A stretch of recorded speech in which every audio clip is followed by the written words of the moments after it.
Hello, everyone. Welcome to Masters of Mash. My name is Pimpdaddysupreme.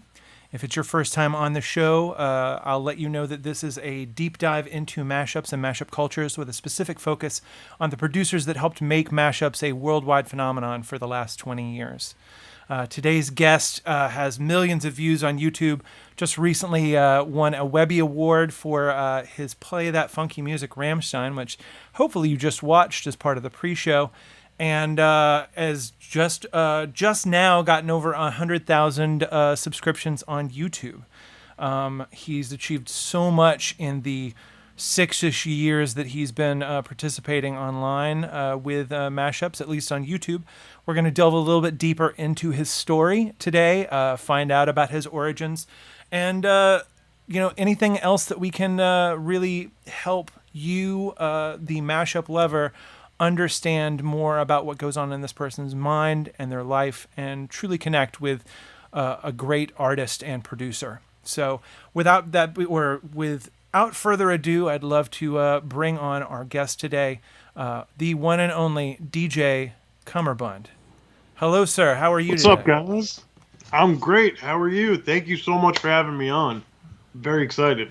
I need to do a quick test of something. If anybody in the audience will let me know if your audio is aligned. For some reason, it looks like you might be just the tiniest bit behind. We'll find out if I need to refresh something. If somebody will tell me, please, in the chat room.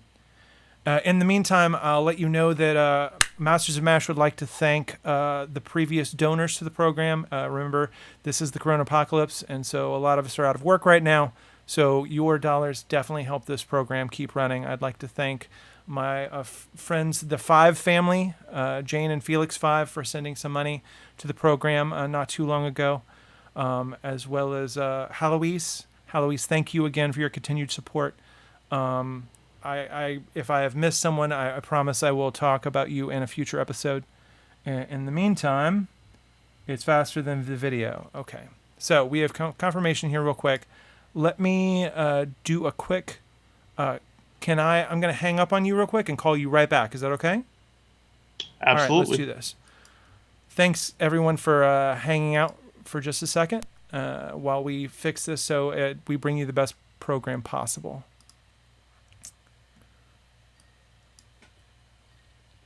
Not sure if you guys can hear that ringtone. All right, are you there? I'm back. He is back, How's baby. everything now? Yeah, it looks like you are on point, on time. I'll let you know if you drift, and if so, we'll refresh again because that seemed pretty easy and painless. All right, so as for those of you who are familiar with the program, we started at the very beginning. DJ Cummerbund, where and when were you born? Okay, so I was born on Long Island. Mm-hmm. When exactly is unsure because my birth certificate was burnt up in a fire. However, I know I was born in 1985. I've been told 3 different dates for my birthday. Okay. One was October 17th.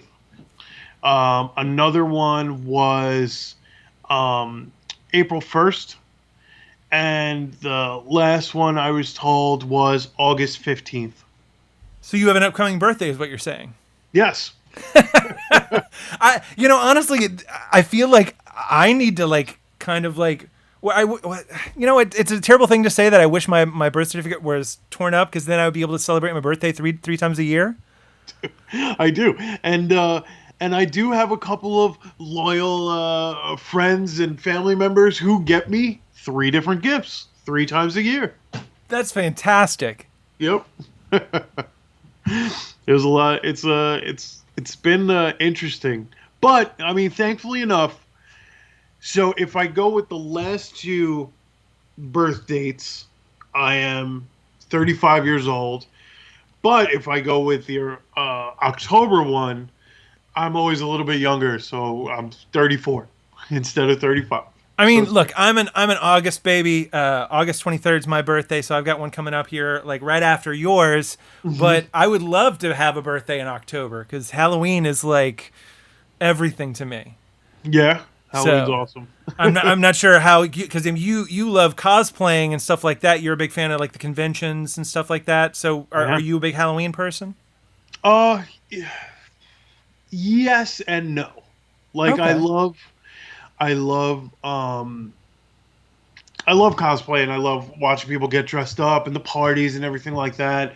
And then no, because I have a really weird sensory issue, we'll call it, Okay. where if I put makeup on or anything other than just glasses or sunglasses, like a mask or something like that, it really bothers me and like I freak out. My anxiety level goes through the roof, and so that's why right now during this pandemic, I'm kind of staying home as much as possible because wearing a mask out really gives me sensory overload. It's very strange. Right. Right. Yeah, Well, thank you for staying home and keeping apart from everyone, because of God course. knows we got to do something. I don't know what's going Absolutely. on, but let's delve away from that and get more into your childhood here. So, your parents, your are your parents still okay? You said there was a fire. My parents passed away in said fire. Do we know the They story of this? Like, how did this happen? so apparently there's there's two different stories. Okay. Um, so one was electrical, and it happened when I was staying with a family member in New Jersey, and I was sleeping over and stuff like that. And it was electrical, and the house went up, and my parents perished. Luckily, me and my sibling were okay. Again, at my cousin's house. Yeah, you have a sister, right? Yes. The other side to that was my father was up to no good, and there was sabotage. Like, listen, all y'all, it's a sabotage. Yeah, like listen, all y'all, it was a mafia murder. Oh, whoa! I mean, I know you're there Yeah. up in New York, so like, I guess the mafia is the Hey, oh, predominant. forget about it. Well, not only that, but you're. I mean, and from what I understand, I mean, I've seen your tattoo there on your arm. I'm going to assume you're Italian. I am. All right. Now, it says Dio Volente, which means God willing or God wants in Italian. So, I've been through some trials and tribulations throughout my life, and I got this because God willing or God wanted, I came out the other side. Yeah. So, I You know? mean, when you say like sabotage, do you think your father was in the mafia, or do you think that like he was just a victim of the mafia?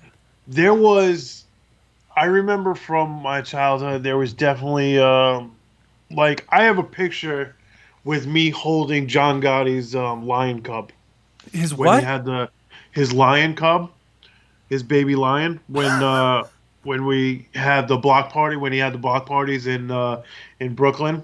I have pictures of me holding his lion cub. Um, so yeah, that was at my grandfather's house. So Wow. so I don't really know where the connection was and where it died off or how far separated it was. Right. Well, here let's maybe move away from this subject in case someone's listening. I lived in New Jersey for a little bit of my youth, so like I know some of that subset of culture. Hmm. But now that I'm in Nashville, Tennessee, I'm kind of thankfully away from that. We have our own problems down here, but KKK and whatnot. But the mafia is a whole other animal. Like Yeah. or I shouldn't say animal. I'm sorry. It's a whole other system of wildness. Yeah. Yes. Just Yes. trying to be polite. Please don't kill me. Now, this being said, so okay, so how old were you when this happened? Because I'm trying to. What I want to get to asking you is if your parents, because did they pass anything down to you as far as like music or musical ability or things like this? Yeah. My dad. I was 6 when this happened. Okay. Um, or 5 or 6. I don't really remember. Um, but for my 4th birthday, my dad gave me, I'm sorry, not birthday, Christmas. Christmas. My dad gave me my first record, which was the 1966 Batman Adam West soundtrack. Yes. And that was my first record, and I still have it. And yeah, that was awesome. That's great. And that's kind of what led me down to music. That no no no no no no no no no no no no no no, like it was I was amazed by it. Trying to point to the So little Batman logo here in the top center. so it just kind of that's where I went with it, and I'll never forget. Did you ever see the video of that kid opening the N64 and going crazy? Oh yeah, just freaking out. That's a great Yeah, video. just freaking out. I did that. I did that with the record. And the artwork was just awesome on it because the artwork as far as the record print, the album art, I should say, it was all drawn and it was stunning artwork, and I'll just never forget opening that. It's a really fond memory. Yeah, and obviously a vivid memory too of from Yeah. such a young age, and I'm sure that's compounded by the fact that your parents passed away. Yeah. Your sister around that time, how much older is she than you? 2 years. 2 years older. Yeah. Was she was any kind of her musical interests at that time? No, she was always the type that just kind of went with whatever today's hits are. Okay, so she was just listening to the radio, Yeah. like Z100 or whatnot up there. Yeah, she's a top 40 loser. No, I'm just kidding. Yeah, she's just kind of she listens to whatever's on the radio. Now that she's older, she kind of stays to the end of the 90s to early 2000s, but Yeah, I mean, look, music sprawls, music goes all over the place, and Right. I've heard you in the past in previous interviews talk about that there are no bounds to music. You love all music pretty much. Exactly. Now, this being said, so your parents passed away. Did you guys go live with a family, or did you go to an orphanage? What happened? So we did. We lived in New Jersey for a little while with my cousins.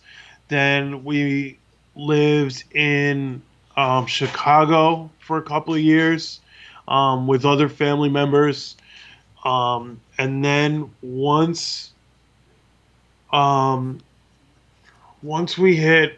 I hit 9 years old, there was because I wasn't the best kid. I was a handful with everything that happened. So I was a handful, Yeah. and after that we did bounce around the system a little bit, but not crazy. And then my grandfather did eventually take us out of there, and was like, "No, you guys are coming home." So we made the best of what we had. That's great. That's great that you had some family to step up. Now, what about and by the time you got there with your grandfather, how old were you? I think I was 12. Yeah. Okay. And so moving from Jersey to Chicago, were there any prominent musical memories from that time period? It's a totally different scene. It was totally different.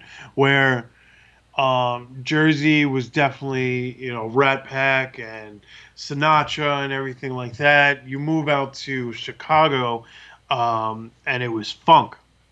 It was funk. It was George Clinton. It was, wow.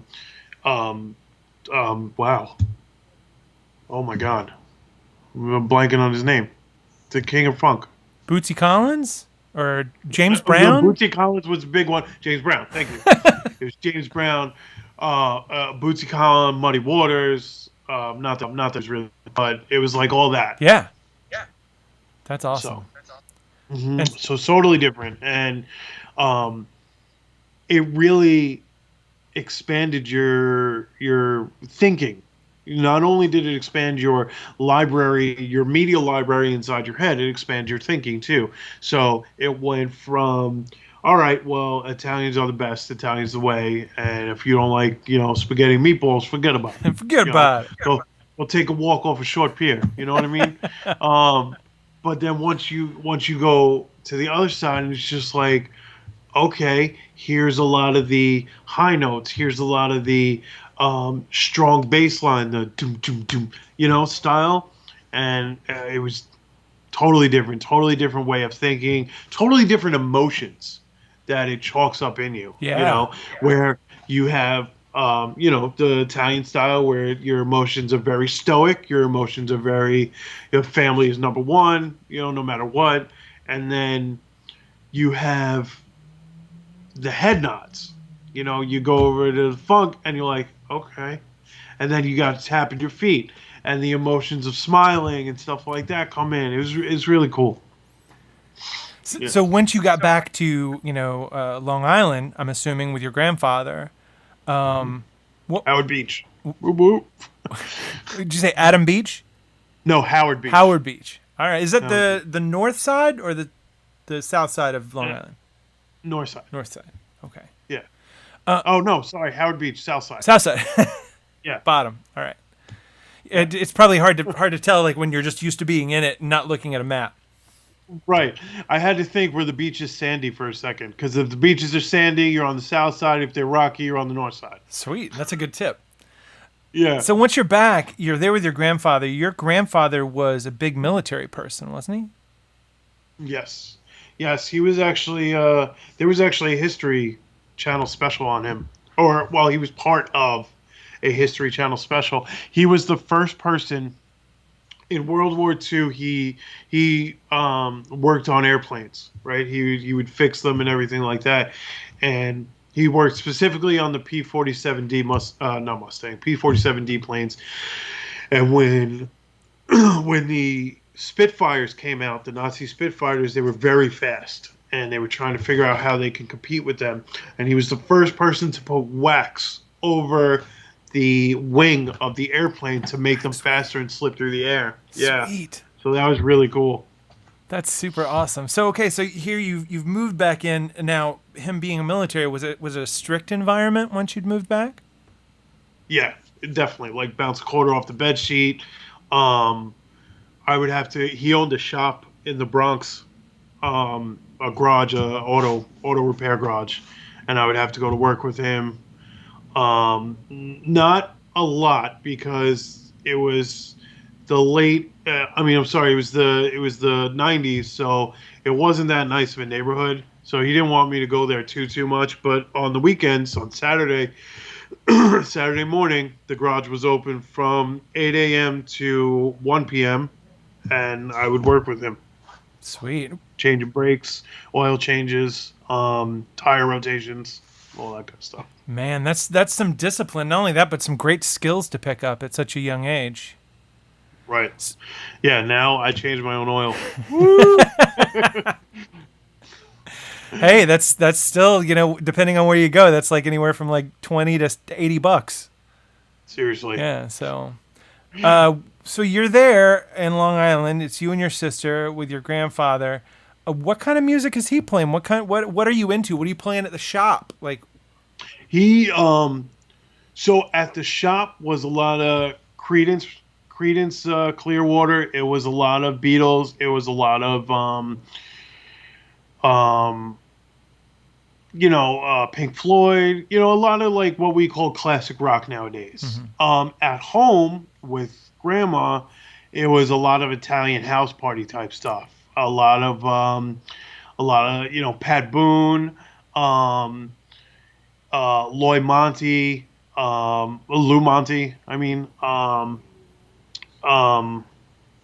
what do you call it? The Rat Pack, obviously. Andrea Bocelli was huge.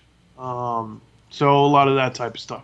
And you're there soaking in New York City. I can only tell you that my 5+ years up in that area really shaped who I am. There's a reason probably why I own all the records that I do, and that I'm a DJ, listening to the hip hop stations up there, listening to the pop radio stations when they go into the house parties on the weekends, stuff like that. DJs plus WFMU, based out in New Jersey. If you ever listen to them, they're like a freeform radio station that goes everywhere from like wax cylinder recordings to like outsider music like Kids of Whitney High and Wow. stuff like that. I mean, they're still around to this day. They're based out of Jersey City now. They were in East Orange.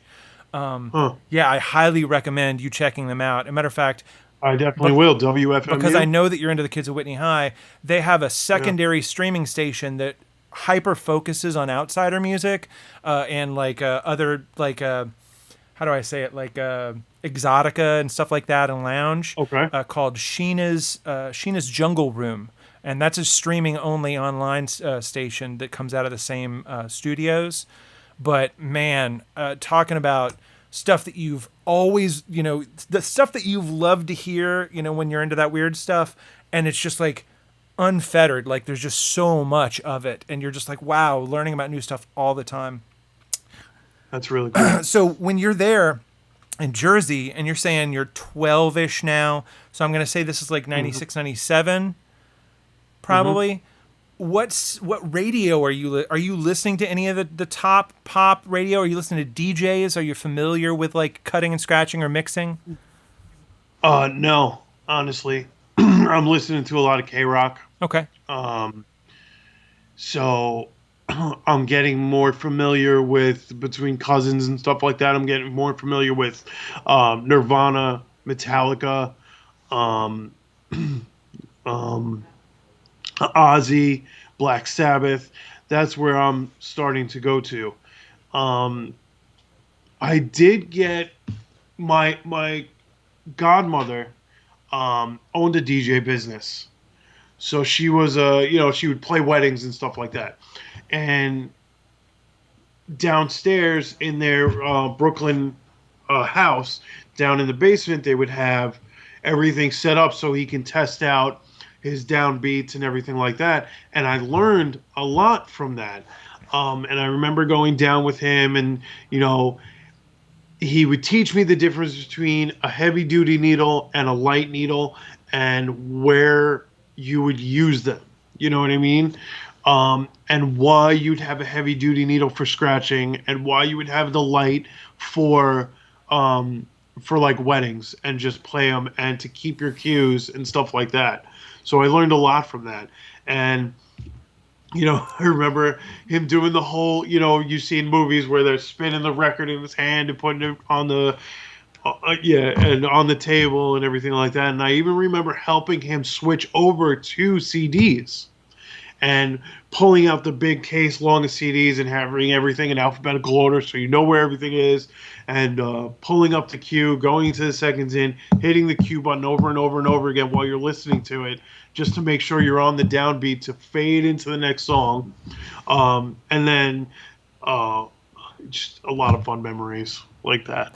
So let's talk about you as a kid. You've listened to all this stuff. Were you doing any kind of like learning instruments, learning how to getting music lessons or stuff like that? Lessons, not real. I didn't really get lessons until later on, but I would be learning. I learned the keyboard with my uncle who owned the DJ business. I learned the guitar from a friend of mine. His name is Peter. He's very musically talented. He's one of my best friends, and he's very musically inclined too. So his dad was a musician, and it's in his blood more than it is mine. So I would watch him a lot, and he taught me how to play the guitar. He taught me how to play the bongos. So all my kind of lessons came from him. He's very good at what he does. That's great. That's great. I'm sure is he still around?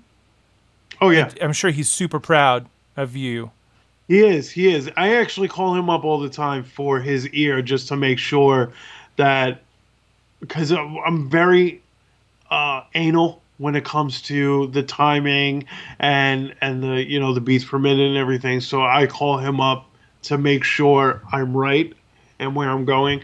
And he's a little bit more.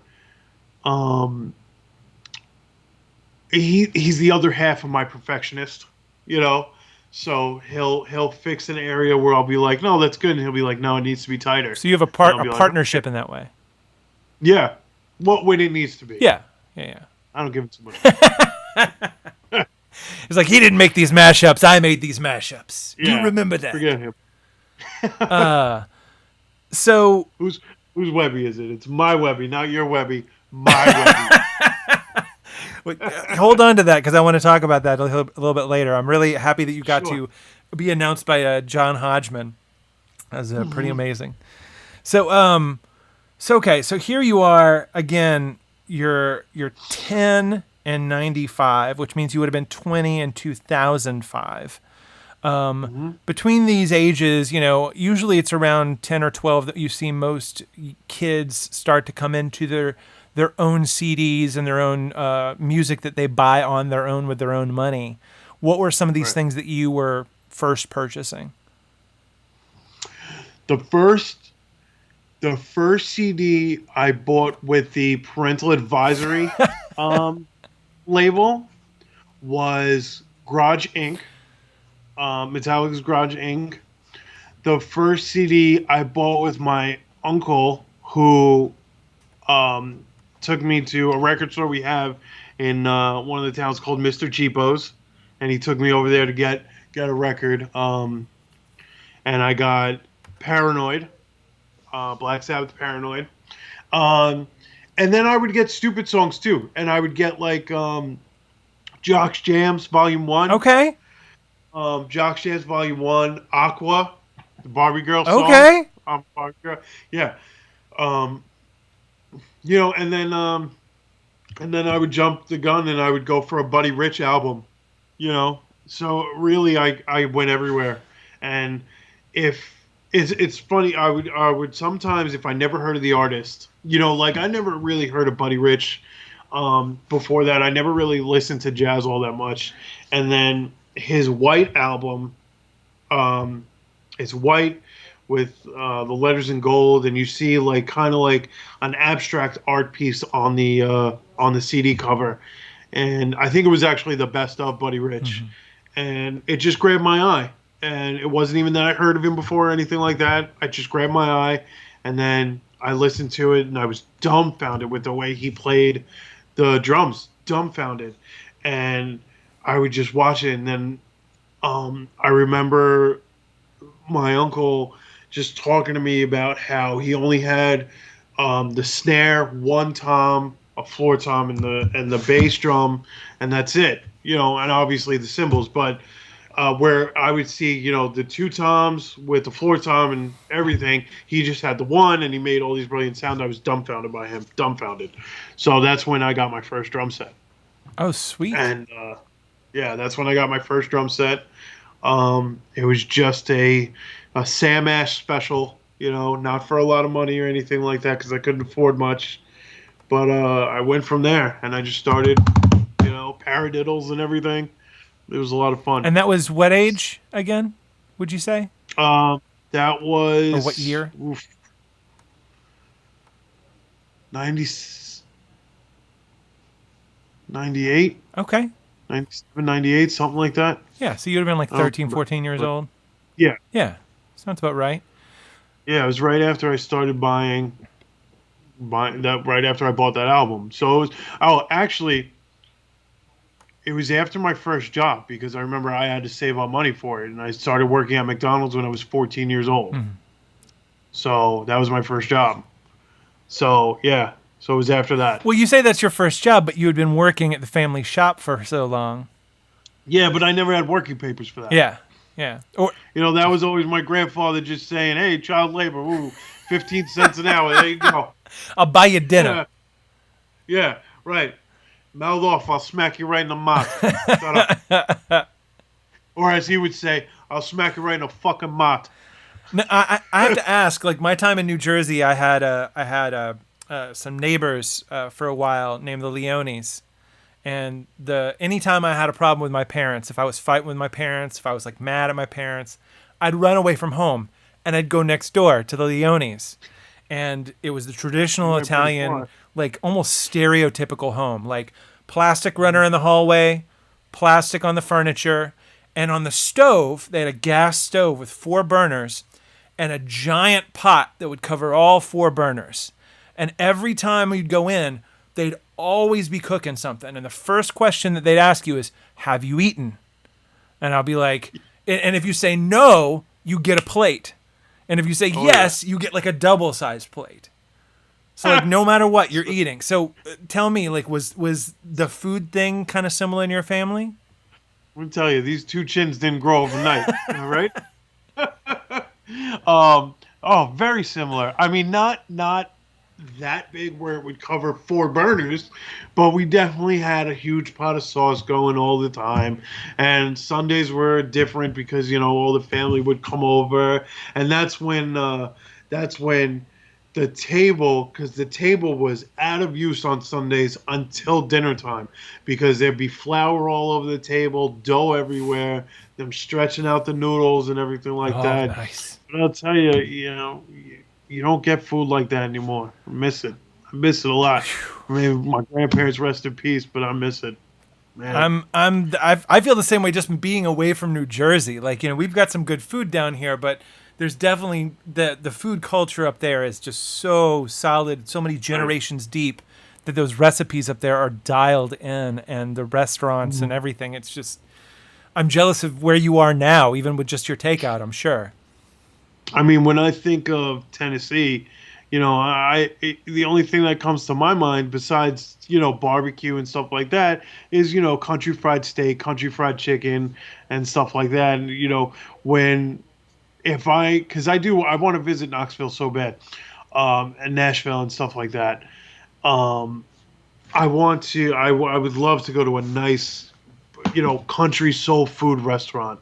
Well, I'll tell you right now, if we make it out of this alive, come down. I would love to like host you and like figure out, like, you know, I'd love to show you around. Number one, number two, the soul food restaurants down here are specifically what you're talking about is called a meat and 3. And the reason why they call it a meat and 3 is that they give you a menu and you choose your protein, whether it be like fried chicken or country fried steak or catfish or anything else like that. And then you have like a slew of vegetables. So you get like collard greens, like fried okra, like, you know, cream corn, like, you know, you name it, they've got it on the menu, and you just pick 3 vegetables and a meat, and that's a meat and 3. My eyes are lighting up right now. It's delicious. It's great. Like I said, don't be fooled. I miss a lot of the good Italian food and the Jewish food and some of the other, like, you know, indigenous foods of that area. But we definitely have our food game on lock down here too. So that's awesome. To get back into your musical proclivity as a youth, I'm gonna start by talking about it's the year 2000.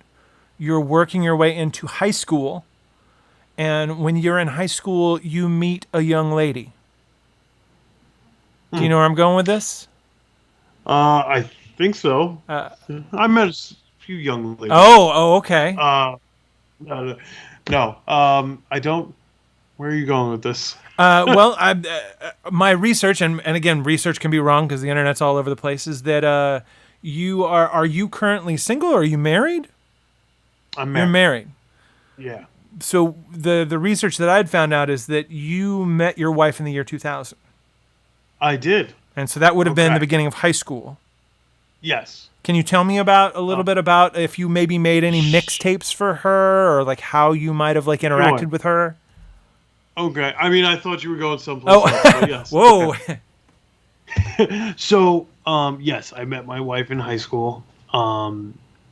And not only did we meet in high school, but we actually worked a job together.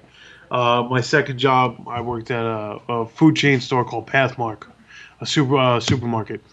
And, you know, I remember, she's going to kill me for saying this. So we were on break one day, and we're smoking a cigarette because, unfortunately, we did smoke at that age. If any kids are watching this, don't smoke. It's not a good idea. So anyway, we were smoking, we were out break smoking a cigarette, and she pulls out this moisturizing lotion, and it was gross. I think she's listening to me right now. So it was gross, and it looked like, I don't know what it looked like, but anyway, her nickname after that was called Jizzmaster Jen. and, and that was after, I think, maybe 2 weeks of really knowing her. I named her that. And yeah, every now and then I'll pull that out of the memory bank and call her that now, and she'll just laugh at me and hit Oh me. man, early 2000s romances. So, Let me tell you. yeah, exactly. You say that nowadays with the PC culture, I'll probably get arrested.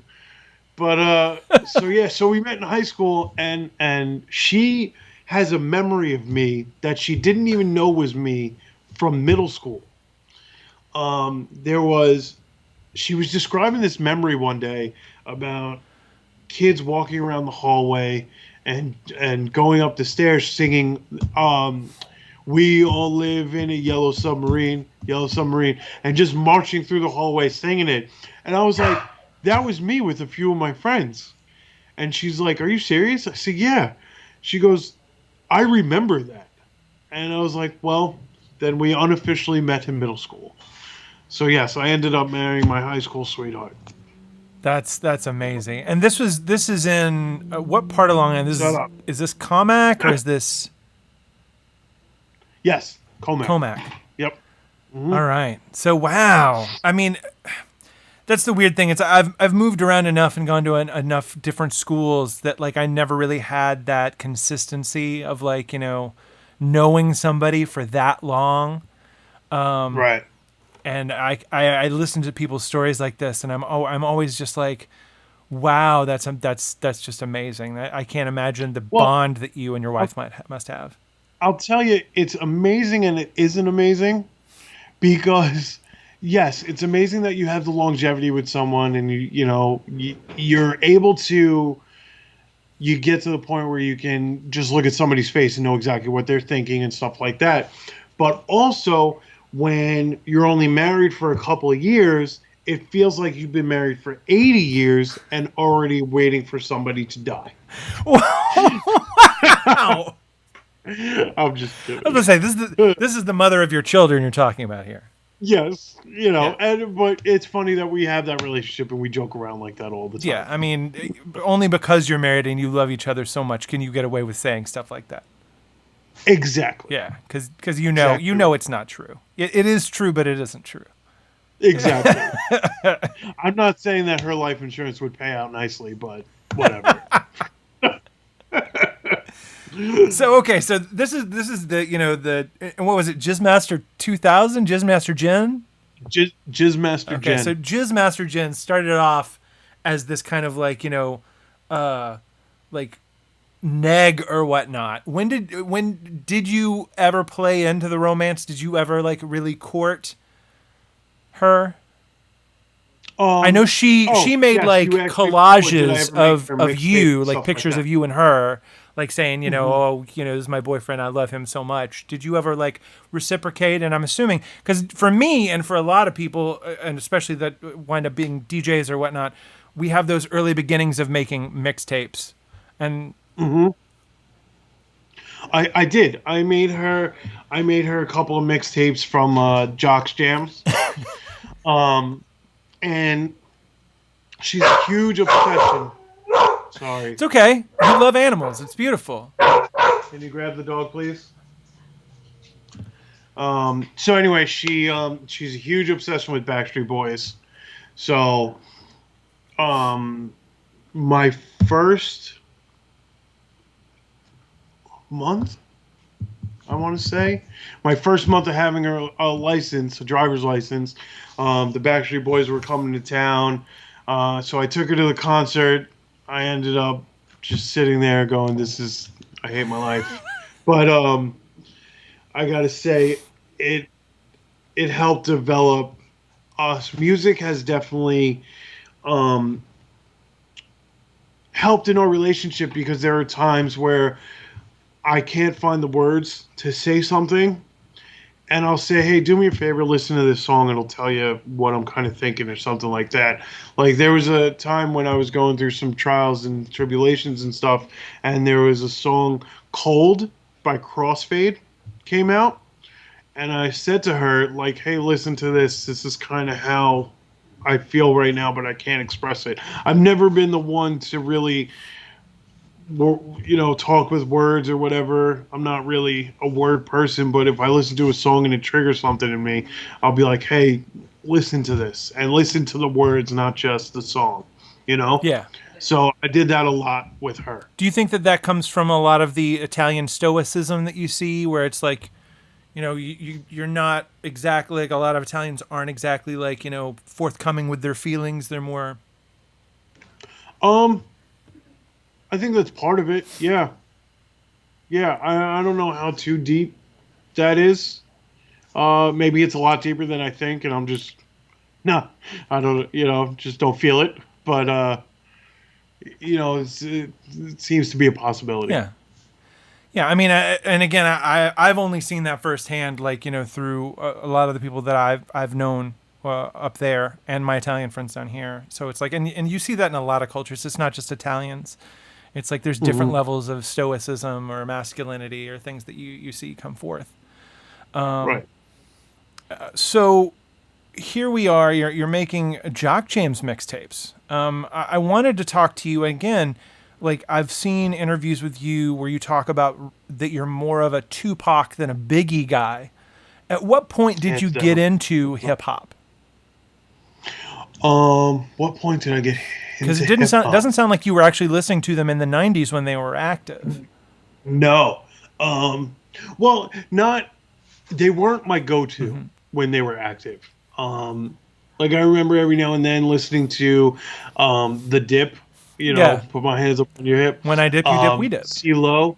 Yeah, Skee-Lo when I wish I was a little bit taller, So I did pick up hip hop every now and then, but it wasn't until I got older. It wasn't until I got really into high school in like the 2000s where I would listen to Tupac and Biggie and stuff like that. And I came to the sense that Tupac is an artist and a poet and stuff like that, while Biggie was just in it for the hip hop, and talked about the hood and stuff like that. Yeah.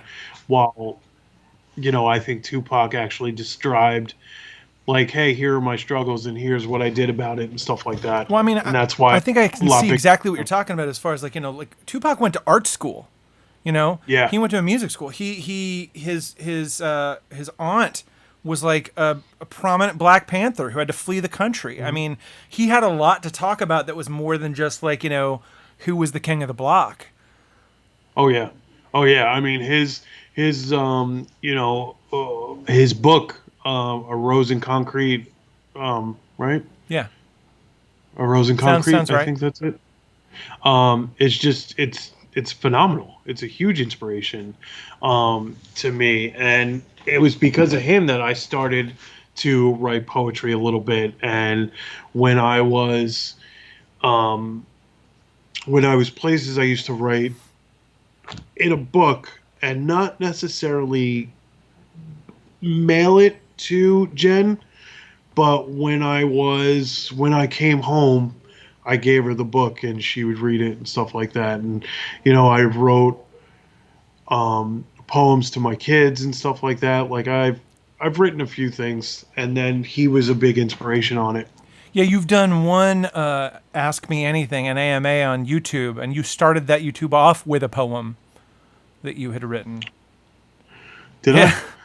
I don't remember. And I remember listening to that and sitting there and saying, like, I'm like, man, I mean, obviously, you already have like that, DJ rhyming lingo kind of thing that, is the throwback to the old like DJs of yore, where it's like you like to rhyme things. But that also goes into wrestling as well. Right. And here you are doing this full-fledged poem, and I'm just like, okay, I bet you he has a bunch more poems. And sure enough, here you are saying that you have books full of poems. I do. Like, how many books of poems would you say you have? Like notebooks, not finished books, but not a lot. Because I don't jot them down often, so it's just every now and then I would write it down, but not as much as you think. Okay, maybe like a book and a half or something. That's still great. That's still not a crazy amount. That's still more than 2 poems. Mm-hmm. I mean, yeah, there were times that I would work an overnight shift and on break write stuff down. Just because obviously I'm trying not to fall asleep doing an overnight shift and I needed to do something. So I would write. Yeah. Yeah. So tell me about growing up and past the, I guess, birth of the internet culture. Like, when did you first start, like, really using computers and using computers specifically to be on the internet? Mm, I don't know. Um, I don't know. Because, it's like a friendship that turns into like your best friend. And when something fits right, you don't remember the beginning of it, right? Like you don't remember when you first met that person, stuff like that. Like, um, you remember, like I remember when, I don't remember when I first met Jen, Mm-hmm. but I remember her just being there. You know what I mean? And it's the same thing with technology and stuff like that. To me, anyway, like I don't have the best memory. I never did, Mm-hmm. but you know, to remember when I started using the internet to start looking up, music and stuff like that. To be honest with you, I don't really remember. In the late 90s was the big Napster thing and file sharing. Were you using any of that at that time, or was it later in high I school? did. I did use Napster a lot. I remember getting so angry when you would find that T3 connection or T1 connection, you would download it, and then all of a sudden it was an all scrambled song, and you would have 20 seconds of a song, and then all of a sudden the horrible sounds. Oh, I remember getting so angry. But I did. I would make Beach Mix 2001 or and stuff like that, and people would make fun of me for my mixes because I would go from Slipknot to um, Aretha Franklin to Tim McGraw back to Tony Bennett, and they would just be, I don't get you. And then ICP would be thrown in the middle, and nobody would understand my mixes. Nobody. Every now and then you get that one weird person who was like, okay, I dig the vibe where you're going up and down here, but nobody understood my mixes. Well, I mean, I think that's great that you're really spelling this out for me, because when we talk about, like, suffering trauma as a young kid and being torn away from your parents, and then Mhm. having to move around a lot, and then being with older family members. I mean, it shows that you're listening to a lot of stuff that kids normally would push off. Like a lot of this much older music. And you're in the garage with your grandfather, and you're listening to, like, old classic rock and stuff like that. So when you make these mixtapes, like, gosh, I mean, you're literally just, we are an amalgam of everybody that we meet, and so at that point, Right. like, everybody that you had met, like, fed into you everything that you're putting down in these mixtapes. And when you hand that off to somebody else, you're saying, hey, this is kind of who I am, like it Right. or don't like it, and you find That's those people that exactly like right. it, and you're like, hey, you're my people. hmm Like I remember sleeping over at one of my friend's house, and it was before the time of YouTube or Netflix or anything like that. So you'd sit there with your friends, and we would listen to ICP Forgotten Freshness, just us and a little boombox reading the cover.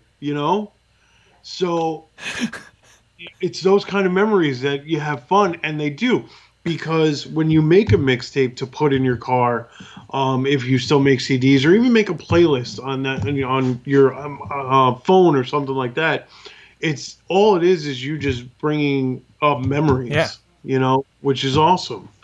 So no matter whether you discover a new song or you're listening to an old one, all it is just evoking emotions, which is what music's supposed to do.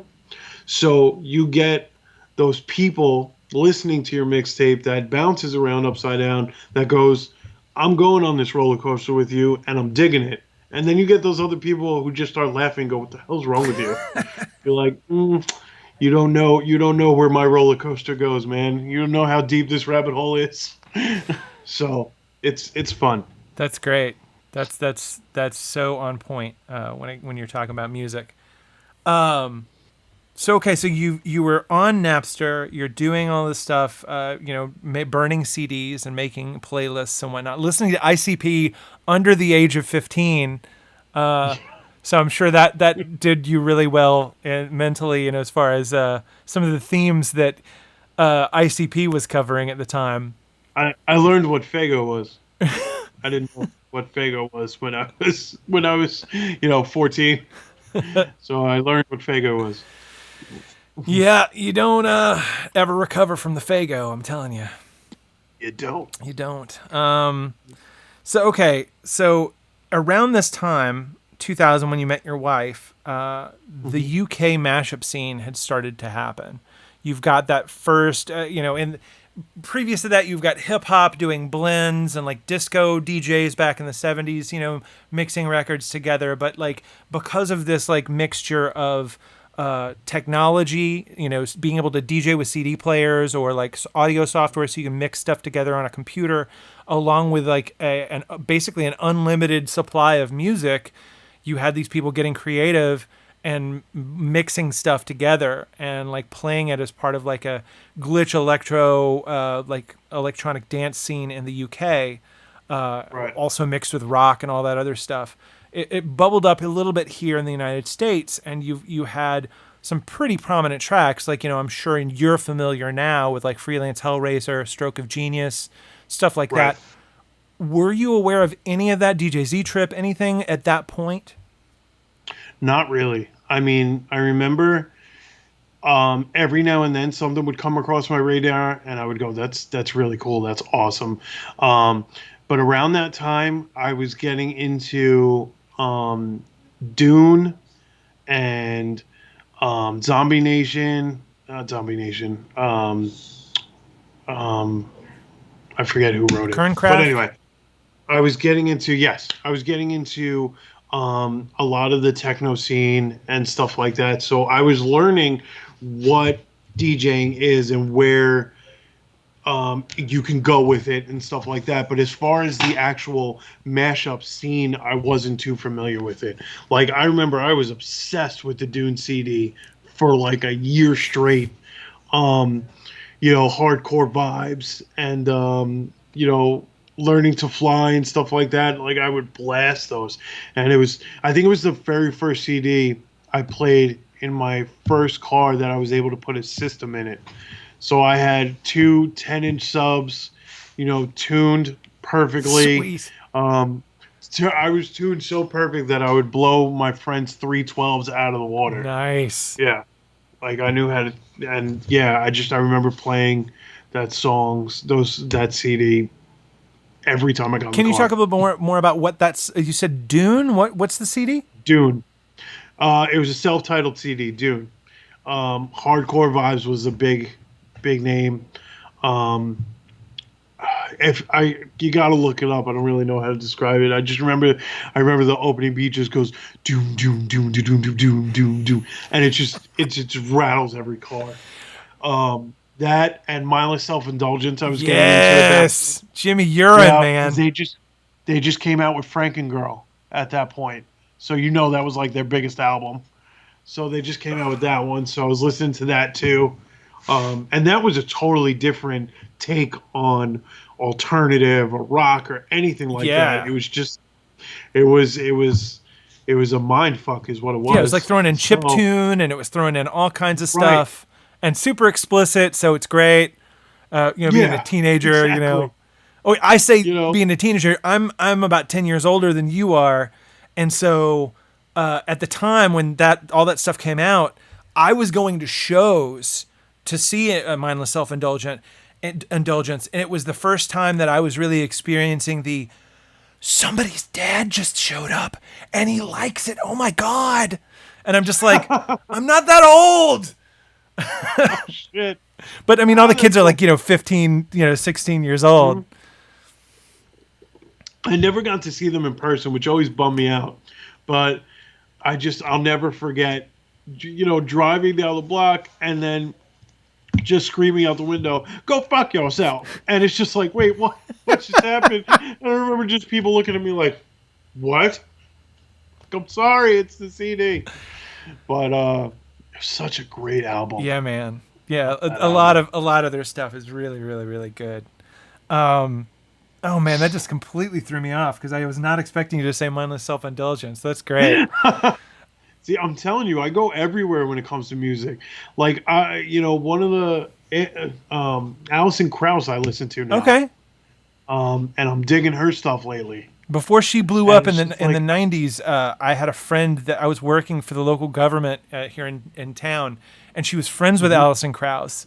And really? my only experience with her is I went roller skating with her and a friend, and Oh, that's awesome. yeah, and then like I didn't even really know who she was until like a couple years later when she was like blown up. But See, but you could share that memory with somebody. Like, that's awesome. I went roller skating with Alison Krauss. That's awesome.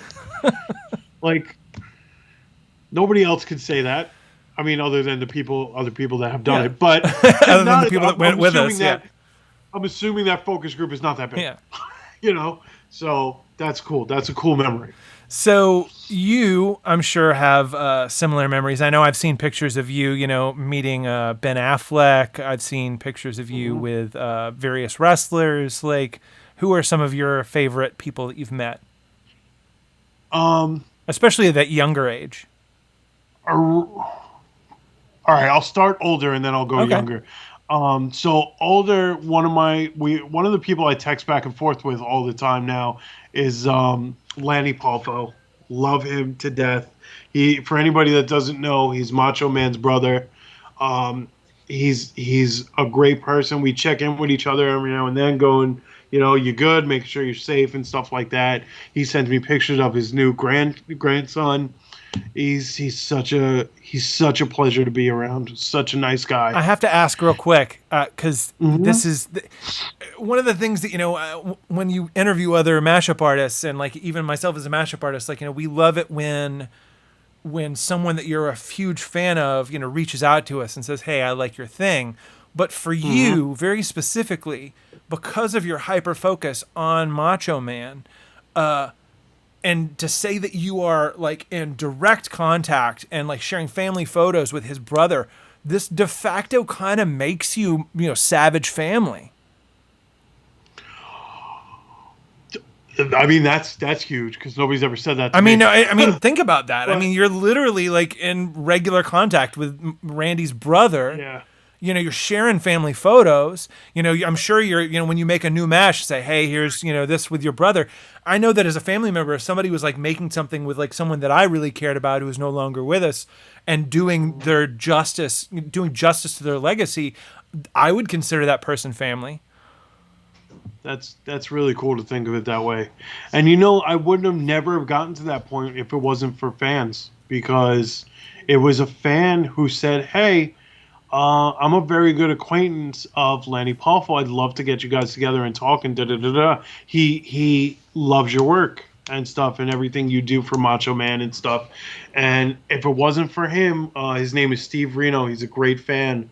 And if it wasn't for him, that wouldn't have been possible. So it's the kind of the moral of that one is it's fantastic building a fan base that is so cool to be like, hey, I'll network for you. You know what I mean? And you never know who you're going to meet and how that network expands, which is really cool.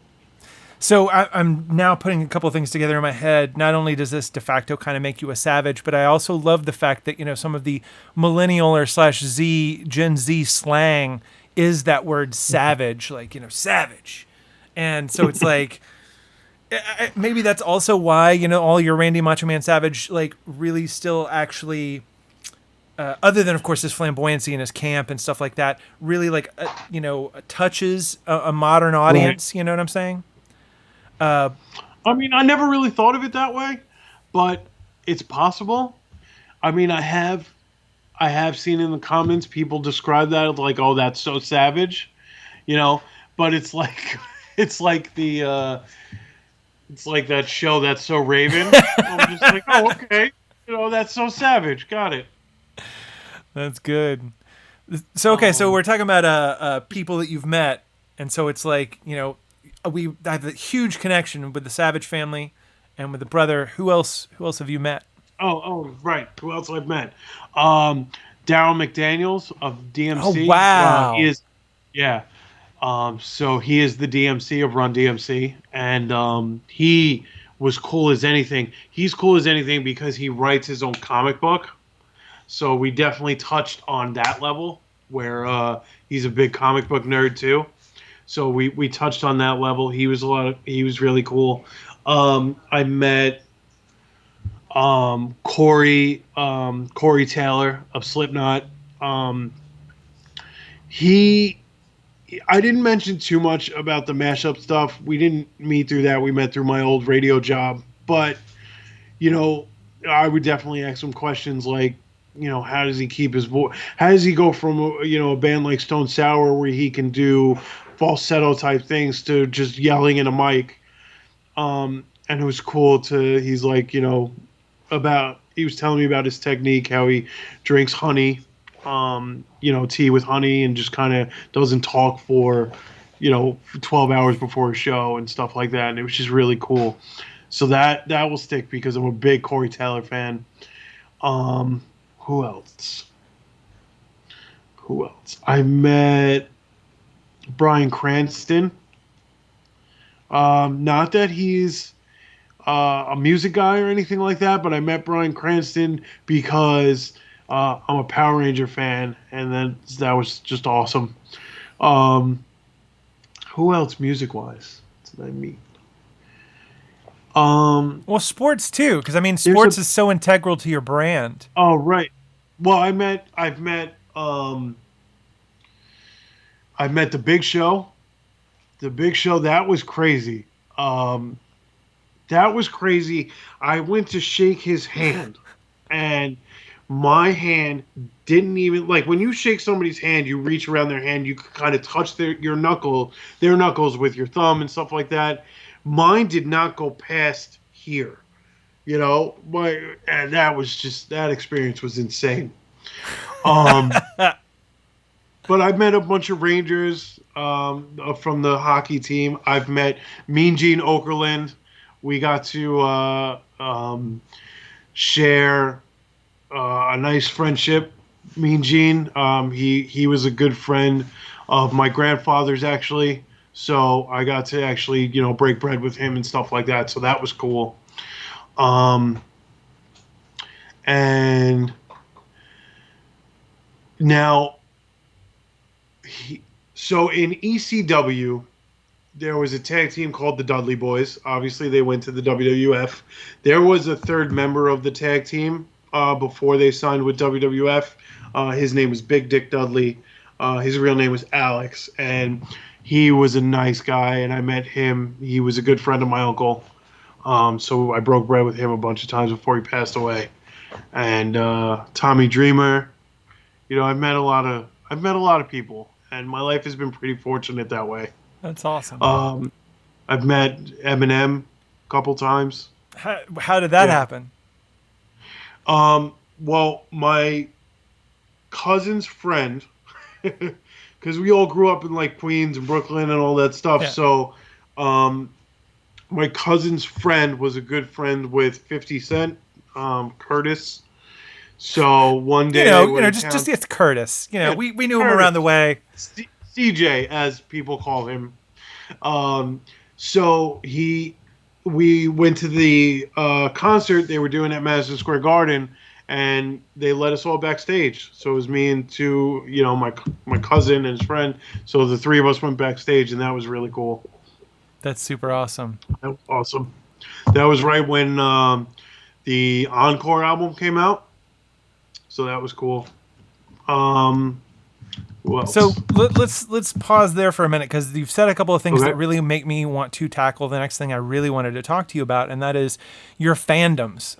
Number one, you just said that you're huge into comic books. Can you elaborate a little bit more into that and how that started, and what exactly are you more Marvel, DC? Like, are you more Image or Dark Horse or?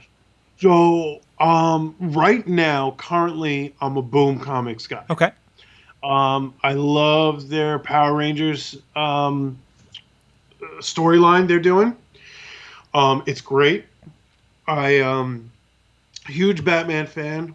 Obviously, we share some of our backstory. With your I wish I parents. was a billionaire, Yeah. but that didn't happen. So I do love Batman. I think that DC, as far as their movie universe goes, I think they get a bad rap because people don't understand how dark DC is supposed to be. Hmm. And I think that's a shame. I'm very excited for them allowing Snyder to do his original Justice League movie. I'm very excited for that. Um, but I read comics here and there. I don't follow like storylines like crazy, but if there's a good storyline, I'll definitely pick it up. And I'm usually a person that picks up the volumes more than the individuals, because I freak out, and if if I damage one of the comics, I'll freak out and stuff like that because I'm a guy who likes pristine stuff. Yeah. So, so if a corner gets bent on it on a single comic, it's Now, over. I've seen some Done. of your So that's toys in package on a shelf in some of your videos. Very specifically, and yep. something you mentioned is you're obsessed with the Power Rangers. I How am. did this start, and why is it still going on? So it started in '93, living in Chicago. Okay. Um, I got home from school one day and I turned on the TV and it was the Power Saban Rangers. Entertainment. And since then, it was amazing and I loved it. And, growing up, I didn't have a lot of money or anything like that. So I couldn't always get the toys and stuff like that. So I let it go by the wayside for a very long time. And then when I started to finally get old enough where I can afford stuff and I have my own house, so I'm not living by someone else's restrictions or anything like that, I started buying, my toys. So what I call it is my bedroom, and my wife just sleeps there. you know? So she, luckily enough, allows me to have all these toys and stuff like that. And it really is like I don't take a lot of stuff out of the package, and I keep the packages pristine because it is a collection. It's not just for the toys. I do have some loose figures, but not a lot. And those are mainly And like He-Man stuff, right? Because I've seen a picture of you with like a tub of loose figures. yes, that actually wasn't at my house. That picture, I know which picture you're referring to. That was He-Man, and that was at my mother-in-law's house. They were doing a garage sale, and I found a tub of my brother-in-law's old figures and stuff like that. And of course, I was looking through them, going, "Which one do I want here?" And I found an old, the Finger Buddies Oh of yeah. Hulk You Hogan mean the and thumb Rowdy Piper. wrestlers? Yep, the I thumb still have wrestlers. a That's what Big John, Big John Stud one, and a do you? hillbilly Nice. Jim. That's the ones. Yeah.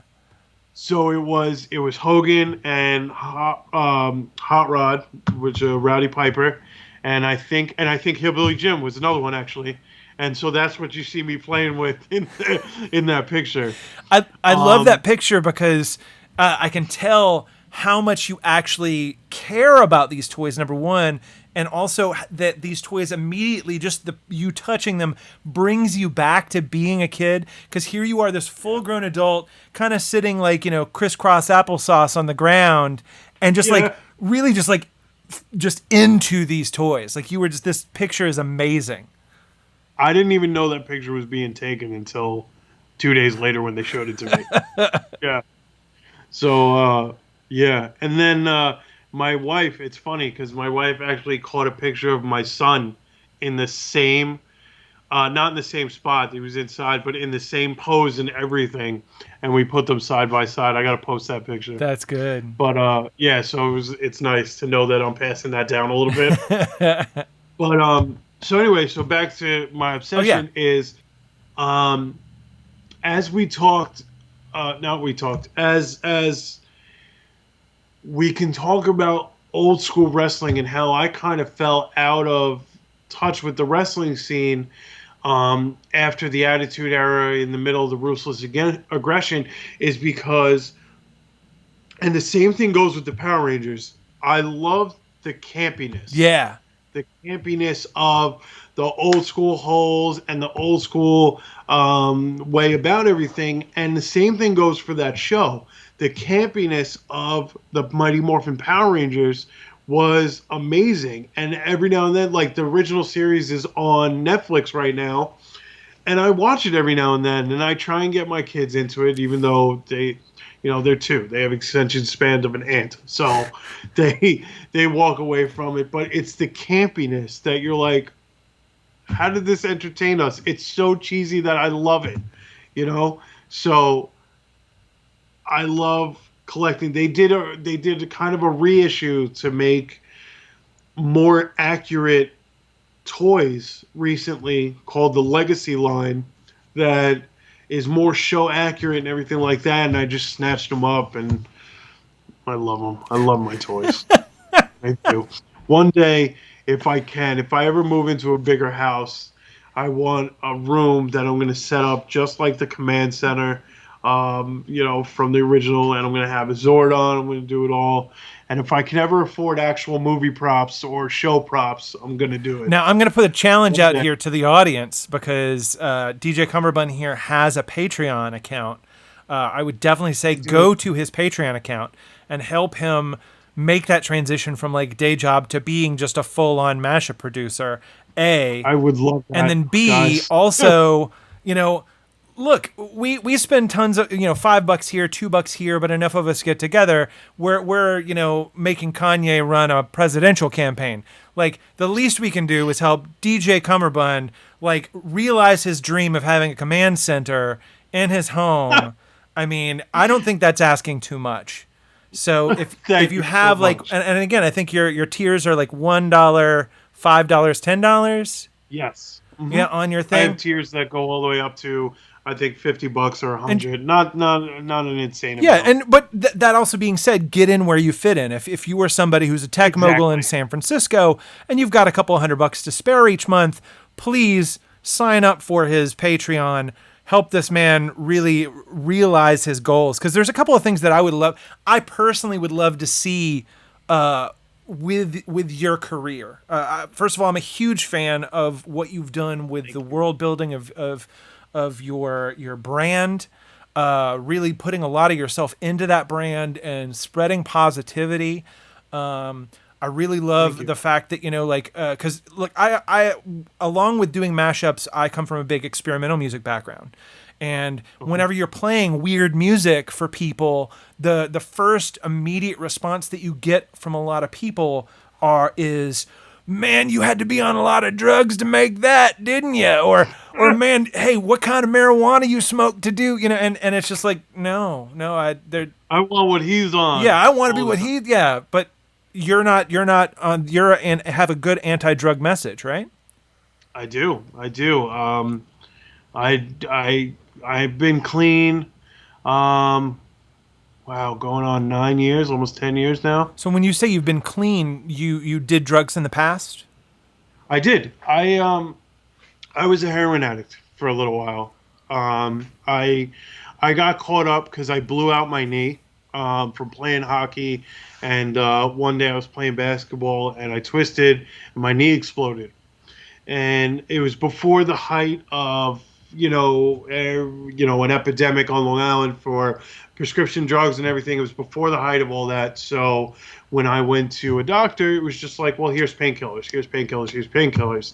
And he would just feed them to me until one day, before I realized it, before I was able to go for my monthly to restock, and before we actually decided to do surgery, before I knew it, I was running out. And I remember I didn't know what was going on. Like, I thought I had the flu or something, which was weird because it was June or July, and I thought I had the flu. I thought I was getting really sick until an old friend of mine, who's not a friend of mine anymore, but an old friend of mine came up to me and said, hey, pours out a little piece, powder the size of my thumbnail, And he says, do that, you'll feel a lot better.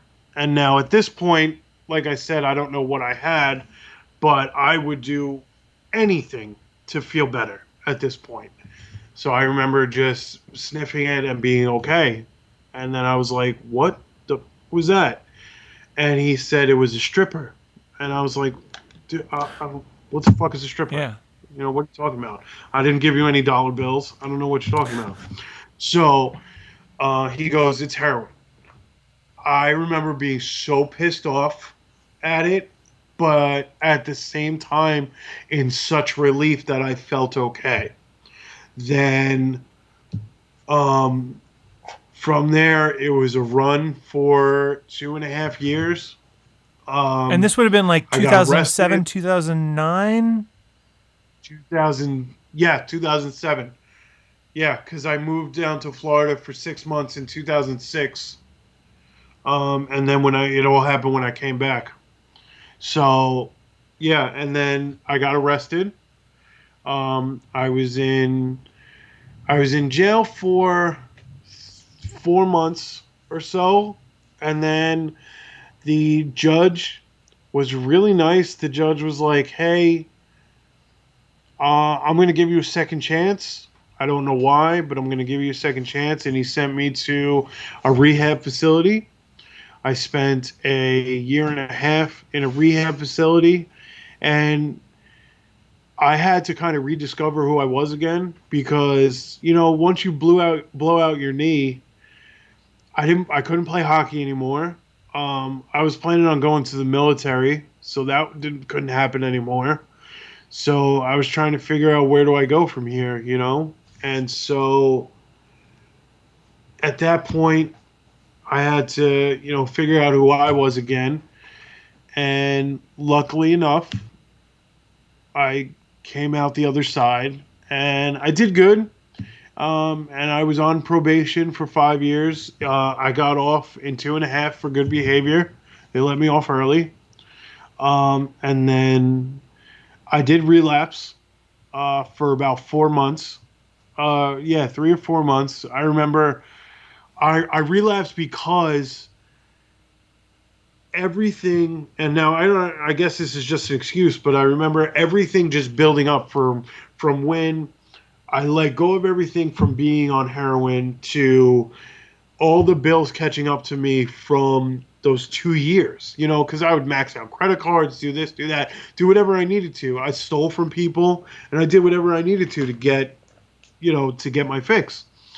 And it's true that you do whatever you need to. Now, granted, I wasn't, I never did prostitution or anything like that. Luckily enough, I never went there. But who knows that if I wasn't a month or weeks away from that. So you getting with arrested actually that, kind of maybe saved your life? it did absolutely 100%. I agree with that because it's funny because the day that I found out that detectives were looking for me, I tried to OD on purpose, and it didn't work. I literally shot 7 bags of heroin into my arm, and it didn't work. And I woke up 45 minutes later in my car, um, alive. I'm just so glad you're And I alive, remember, man. I'm so glad you're I alive. remember being pissed off that I was alive. I was pissed. I was like, how the fuck could that not have worked? I was pissed. So like I said, I got locked up. He sent me to the rehab facility. First, he sent me to a 28-day program. Then, then he sent me to a long-term program. So I was in rehab for about 11 months to a year, in a facility. And then, like I said, so everything came to a head. Um, and then I relapsed for about 4 months. And I walked right into my probation officer and said, I relapsed. I need to go back. I need to go into a rehab. Can I? Instead of going back to jail. And he's like, because you came to me and because you were honest, yes, I will give you that chance. I said, thank you. So I did. And I went right back into rehab. And I've been, that was kind of, I guess, my aha moment, as they call it.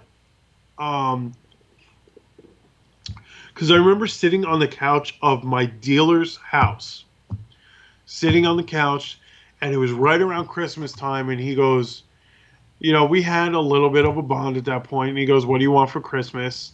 And I threw my hands up and said, "Sobriety." And he said, "Really?" And I said, "Yeah." And that was my aha moment. And then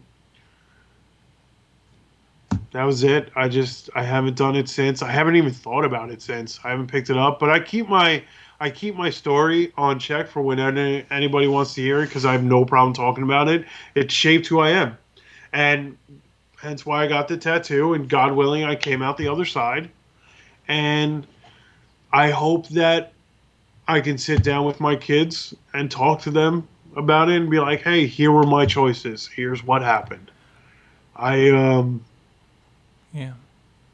I'm glad. I'm glad you're able to talk about this so frankly, because I think it is conversations that do need to be had in this kind of a tone, and a realistic tone, right, where it's like, look, I've been there, I've done this. This is not whatever, and like a lot of the hyperbole that you get from people who don't have these experiences is, so stay away from drugs. Drugs are bad, and then they have this right. easy kind of access to drugs, as Oh, you couldn't control right, yourself? exactly. And Like, and for a lot of right, people, like, you get into something that's so strong, going from zero to like, way, 300 miles an hour or whatever, and there's no fighting an opioid addiction. There's no fighting a heroin addiction.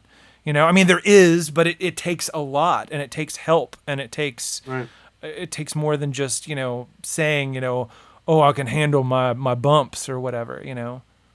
right, right. Yeah, I used to, for the rehab I was with, they used to take me to schools and talk to classrooms and stuff like that. And I had no problem doing it, because I want people to learn from my mistakes. I want people to learn from my past. And it's the simple fact of the matter is, I don't let the stigma of a heroin addict overtake Right. me, because I am the heroin addict. Yeah. It's not, the heroin addict is not me. I am the heroin addict. You know Yeah. what I mean? So if I hid it from everybody and hid the truth, it serves no purpose, and all it does is make me ashamed of me, and I'm not going to be ashamed of I me. also like where you're coming from too, because especially within rock and roll, and especially within music circles, drug Yeah. use and drug abuse is often like turned into this kind of like hero spectacle of like, oh, Keith Richards is still alive, and here are all the Nirvana, Kurt Cobain and whatever else like that. It's like, yeah, they're dead, but like now they're like, they only made this great music because they were on drugs. And the key is that you've made most of your good music not being on drugs, Right. you know? Right. And you know what's funny? And I just thought of this now as you were talking. If I did successfully overdose in that car, not that I was famous or anything like that, but I would have been part of the 27 Club. Wow. Yeah. Interesting. 26. Well, I'm glad you survived the Yeah. 27 Club. Damn, 26. And shortly Yeah. after that, you proposed to your now wife in 2013 I did. in Rockefeller Center. Yep. She stayed with me through everything. Even though I tried to break up with her. I tried to break up with her when I was in jail. And I said, go find somebody good, somebody that'll treat you right. I don't deserve you. Please leave. Don't visit me again. And she didn't. She refused, and she stuck by my side and everything. And that's, I'll never be able to repay her for That's that. beautiful. Never. Because again, you have to have that community, and you have to have people who care about you, and family is super important. Yeah. And her family, God bless them for giving me a second chance. Now, it took a while for them to give me a second chance. She, even her family told her to break up with me and everything like that. So after, it took about 2 years, 3 years, but I was finally able to work my way back in, and they gave me a second chance. And like I said, now we have two beautiful children. It's happily ever after, kind of, sort of. We're getting there. Now, since we're talking about marriage and we're talking about God willing and stuff like that, I noticed in a previous video that you had not a dreidel, but you had a a shafun, yeah. shafar. Is your wife Jewish? And She is. you're a Christian. Did you convert to Mary or? I didn't. We did Unitarian. We're also at the point where we're kind of like, hey, we celebrate the high holidays, but we're not insanely religious. So what we did was, um, we're gonna let our kids ask us questions, and if they feel like they want to be baptized or anything, we will let them be baptized. If they want to join Buddhism, join Buddhism. You know, whatever they decide. If they read into it, do their research, and say, I adapt to this, I'm going to do this. Okay, That's great. just don't join Star Trekism. That's not a real thing. So this being said, back to the fandom thing. You're a staunch Star Wars, but you're anti Star Trek. I'm not. Yes, I'm anti Star Trek because I'll tell you, it's the most actionless action show I've ever watched. It's got no action. It's like they talk about it being an action show and stuff like that, and there's all these fights and everything. I'm sorry, you watch that show, and every single fight scene is just a dramatic conversation. Like, I have to say something because look, I know we just got done talking about heroin, but I think this might be the most controversial moment of the show right now. And not because I'm a huge like Star Wars, Star Trek. They're kind of equal to me. I mean, I'm fine. I like them both, but Right. but there are people out there that will literally fight you for saying what you've just said. I know. It's crazy. It's crazy. And it's funny too because my mother-in-law is a huge Star Trek fan. Huge. Like she's got collector's plates and this, that, and the third.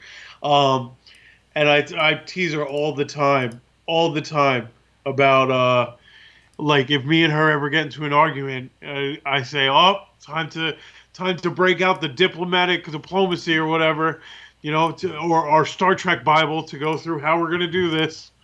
Like it's so funny. She's just like, "I hate you," and I'm like, "I know." This is fantastic. Now let's talk a little bit about, and again, we definitely need to talk about mashups here very, very soon. But I definitely want to talk about some things that are surrounding all of this that are still a part of you, because I do believe that they weigh in on your music. Briefly, I want to talk about your love of the New York Rangers. Mm-hmm. So, my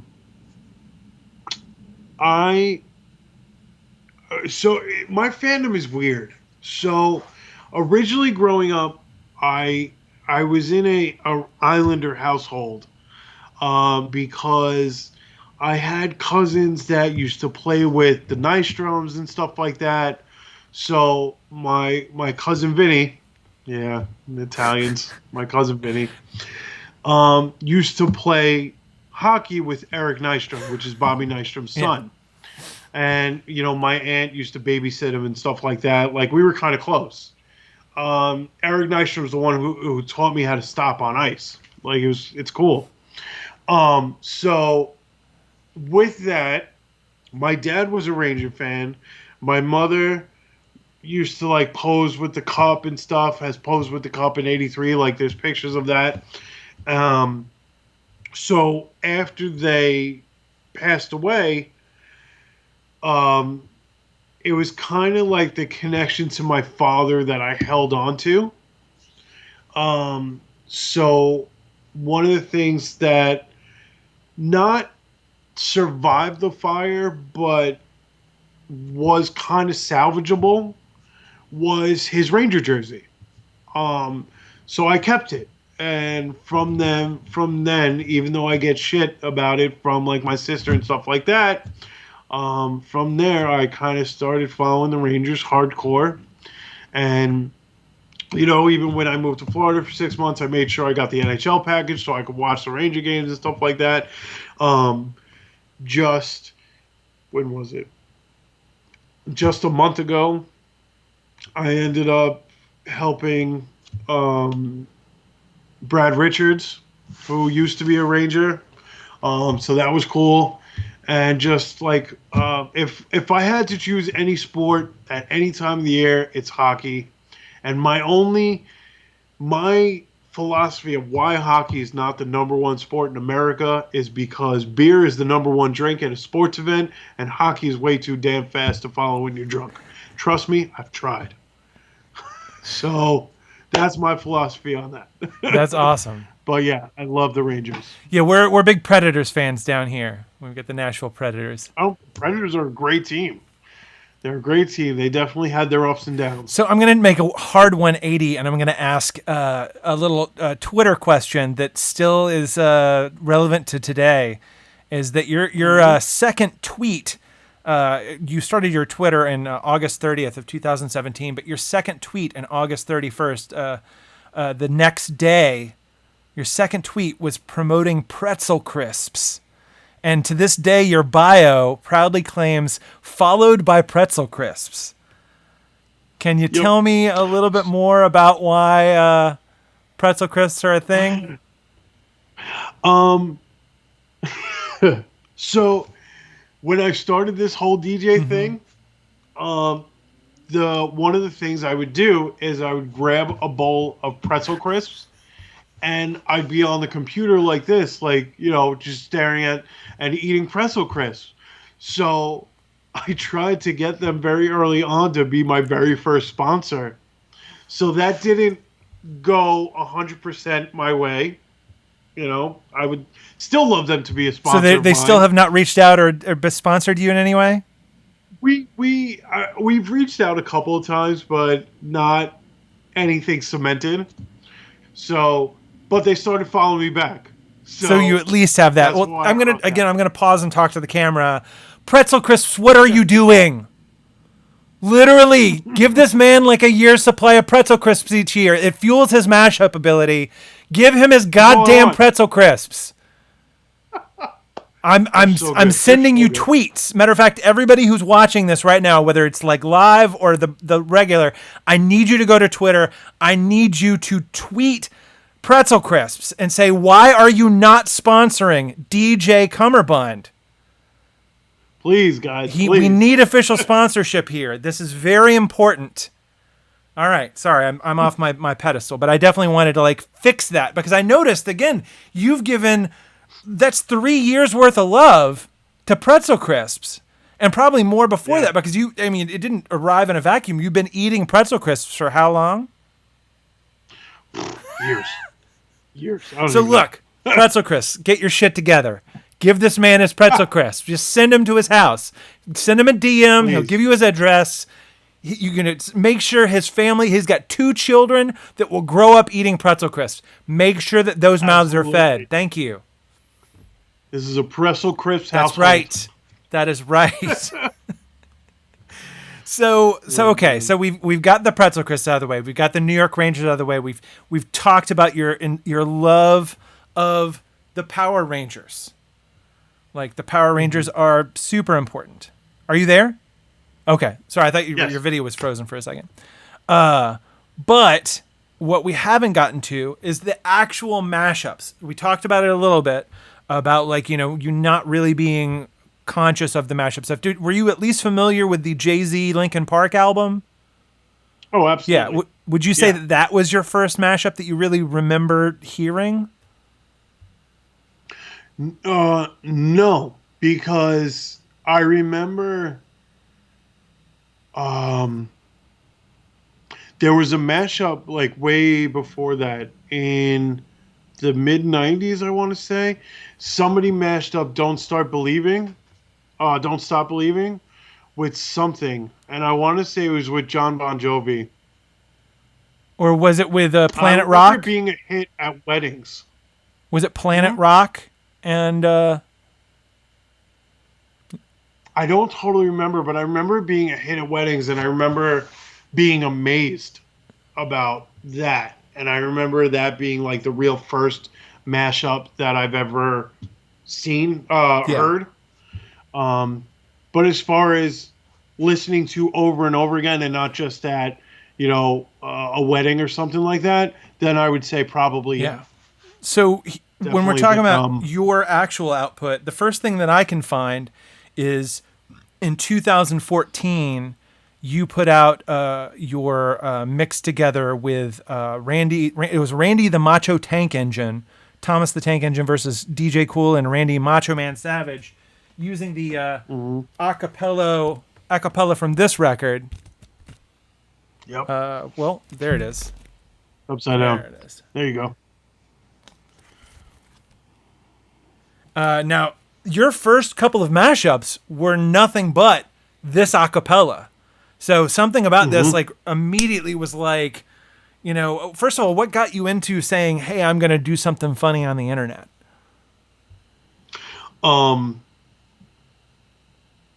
That's a good question. I don't know. I remember just playing around with my buddy Pete in his basement of his parents' house.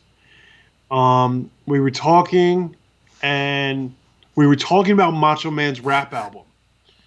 And we were like, we got to find this. Like, we found it on CD or whatever, but it didn't come with the acapella sound or anything like that. And then we looked for the acapella. So I forget our first initial idea about what we were going to do with it, but we were going to do something with the acapella part, and then I remember we were going to write our own rap to go over the instrumental, which we never did. Probably for the best. No, I would have loved to have heard that. I literally would kill to hear that. But so the only album we were able to get our hands on, we had to ship it from Japan. What? You didn't even go to like files sharing? You got an actual CD from Japan? No, the vinyl. Vinyl from Japan. Yeah, that exact album from Japan. We had to ship it from Japan. I remember it being like $17 just for shipping. So we had to wait. We did expedited shipping. We had to wait 4 days for us to get it. And then once that happened, I remember my dad left me in the garage was a turntable, right? Uh-huh. So I grabbed that. It still worked. Thankfully enough, because the garage wasn't really hit. And we took all the stuff from the garage and put it in a storage unit. So I got the turntable, and then we realized that we were playing it on the turntable, and then we were like, well, how the hell are we going to go get this on the computer? So now I had to run to Radio Shack. Went into Radio Shack, bought a USB turntable, got that, put it on the laptop finally, and from there, before the Thomas the Tank Engine one, I thought it was before. It might not be. But if my memory serves correct, the first thing we did to it was the Bruno Mars one. The Bruno Mars and Macho Man. Yes. And I thought that was the first acapella we did. So it wasn't. Here's the interesting thing. You've got your first mash was on February 12th of 2014. It was the Thomas the Tank Engine versus DJ Cool and Randy Macho Man Savage. Okay. Your next mashup didn't happen for almost it was 11 months until you made your next mash. You didn't make your next mash until January of 2015. And in this way, what I like to say about your output here is that your first concept, because it's very similar to what I'm about to say, your first concept was Evil Dead 1. And then a year later, you came out with Evil Dead 2, which was basically the same thing, just done at a higher production level. You know? I like and so that. You've got, it's DJ Bruno Mars and DJ Cool together with Uptown Funk, with Macho Man, and then your third mash comes a couple of months after that, in May 24th of 2015. Same acapella again, but you put it over a drowning pool this time, and you've added a viral parrot screaming. This parrot's name was Lolita.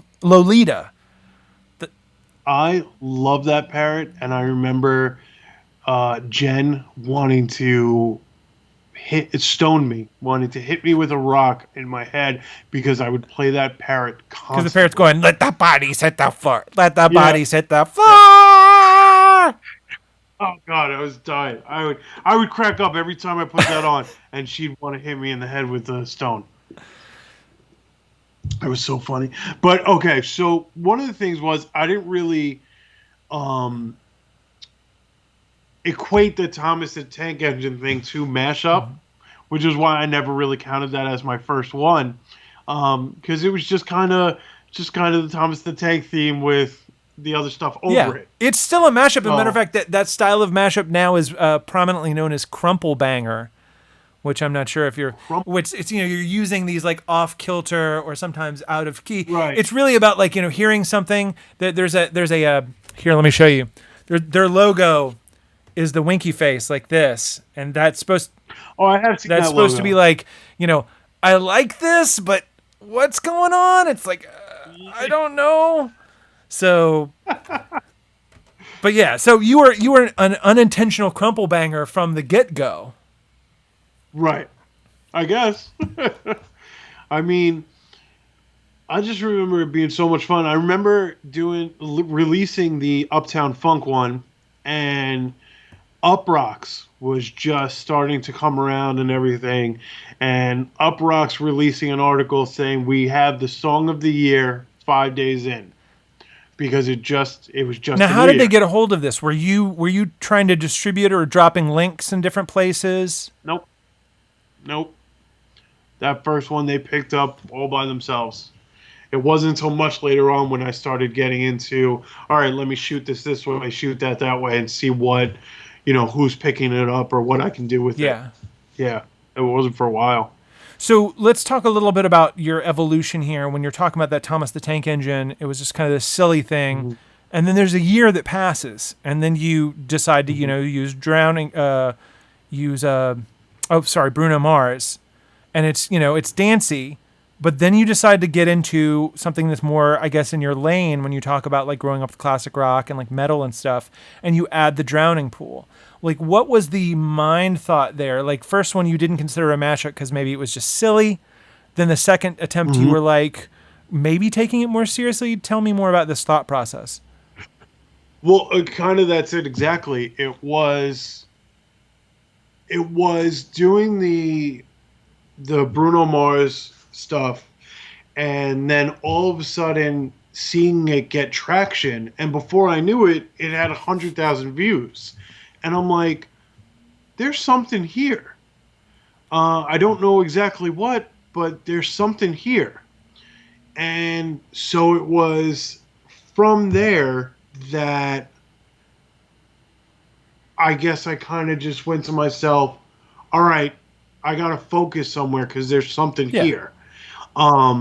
So then it was just kind of a matter of finding out what keys stuff is in, what can go with what, BPM, how I can, slow stuff down, speed stuff up, all that kind of stuff. So it was just kind of like discovering that there's something here. Where am I going to go with it? Yeah. And then what was your thing of like deciding to switch from like, say, top 40, Bruno Mars to something like Drowning Pool? Because it was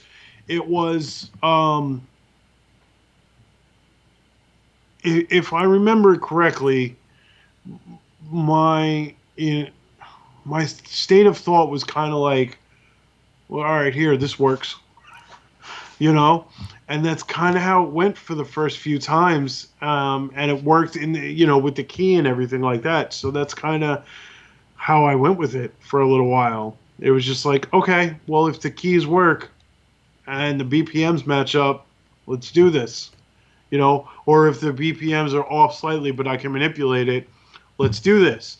And then it started to get into the thought process of, okay, well, this one gained a little bit more traction than this one. This one did a little bit better here, but then faded off here. But this one started out slow, but then it took off. Why? Mm-hmm. And that's how I would just do that. Okay, well, this was a top 40. This one's a rock one. Rock and rap people seem to like that going together more than a pop and rap. All right, let's see where we're going, and that's kind of how I did it. And so as you started getting more and more attention, like say Up Rocks and stuff like that, I'm sure that was a bit of a thrill. And you're like, I have to recreate this. I have to see if I can get more views and more people involved. Absolutely, absolutely. It was, how do I recreate this? As soon as the article came out, I had countless, um, you know, countless half of mashups, we'll say, on my screen going, is this going to work? Is this going to work?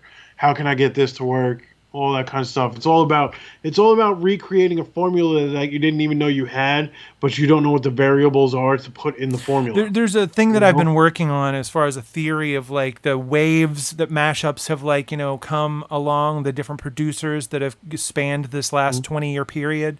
And usually it looks like a 4-year period that's like high school, like people make them for about 4 years or so, and then a new school of producers like kind of pop up. The thing that I find interesting about this is that you're starting up during a time period where SoundCloud had just started kicking off a ton of people for putting their mashups and stuff and mixes online. It's part of what, and it caused a rift. Not only that, but also the shift between people's websites and forums and the strength of groups on Facebook really stealing from that collaboration online. So with that cultural shift, there was kind of a dead period in that area. You definitely find people still creating, but and I'm just now starting to fill in some of those holes. But it seems like here you are creating in somewhat of a dead period. But you're becoming aware of, hey, mashups are powerful. Mashups can get me all this attention. You're very obviously at this point, you are aware of other mashup producers and other mashups. Who were some of these initial mashup producers that you were seeing that you were like, I want to be kind of like that, or I really like these people's mashups? One Board Jew is a big one. And that was in 2015 you knew of her? Oh, no. I'm thinking like in that time period. In 2015. Oh, okay. I'm sorry. 2015. Like when you were just starting out, like, you were getting all this like attention, and maybe some of the articles would say, hey, here's this mashup artist, but he sounds like this other mashup artist, or maybe you went to a forum somewhere and interacted with somebody, or maybe you knew about Booty. I did know about Booty. When did you first know about Booty? I'm sorry, what did I first know? At what point in your life did you find out about Booty Mashup? Now Booty Mashup, then just called Booty. I knew about Booty. I'm trying to figure out like what. Wax Audio was a big one. Yeah, it was huge. Yeah, huge. Booty. I'm trying to remember. Like, dude, I did a lot of. No, drugs, it's okay. Man. You're on the spot. I'm gonna rub my finger in. I am. I'm trying to figure out when